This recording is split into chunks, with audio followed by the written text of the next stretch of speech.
Storytelling. Do you remember in schools we used to have a storytelling period? There used to be a storytelling competition. And do you love to tell stories? Do you love stories? Think, do you love? We all love telling stories. All our life we keep telling stories about various things to ourselves and to others. Let me give an example. I love examples, okay? So, for example, if you're suffering from a disease, you have diabetes, you have hypertension, you have any other disease, for example, you have got a disease, okay?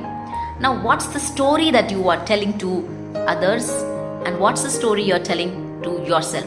So, you have a disease and you start thinking that, oh, I've got a disease, now I have to take the medicines lifelong, now I don't know whether I'll get cured of it. Maybe I should restrict my ambitions and goals. I may not be able to do this, I may not be able to do that because of this disease. Maybe I'm such unlucky person, and that's why God has chosen me to give this disease. It's a curse. I'm a cursed. And if some serious disease is there, you will feel that I've done some papa. I've done some sin in the past janma, and that's why I've got this disease and all that. So these are the stories that we keep telling ourselves. Similarly, if somebody has shouted on you or somebody has scolded you, you'll tell stories to yourself. What does he think of himself, or what does she think of herself, and why should I get the scolding? I am only unworthy, I'm not doing my best, I'm good for nothing, and maybe I'll not do next time, and I will not do this, I will not do that. You'll start restricting your capacity. So these are the stories that we tell for any incident which has happened in life.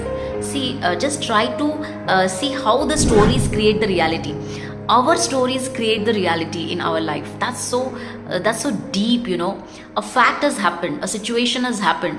All the things which are happening in life are neither good nor bad. They are actually simply facts.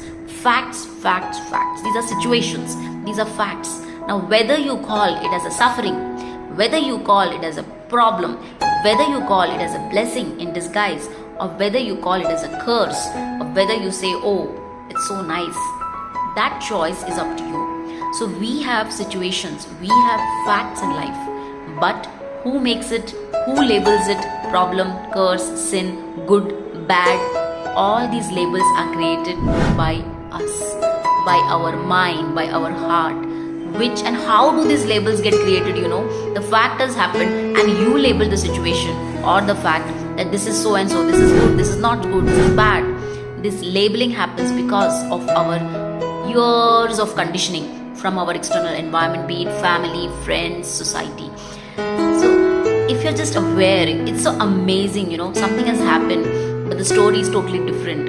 And same thing can happen to 10 different people, and the story would be totally different for 10 different people.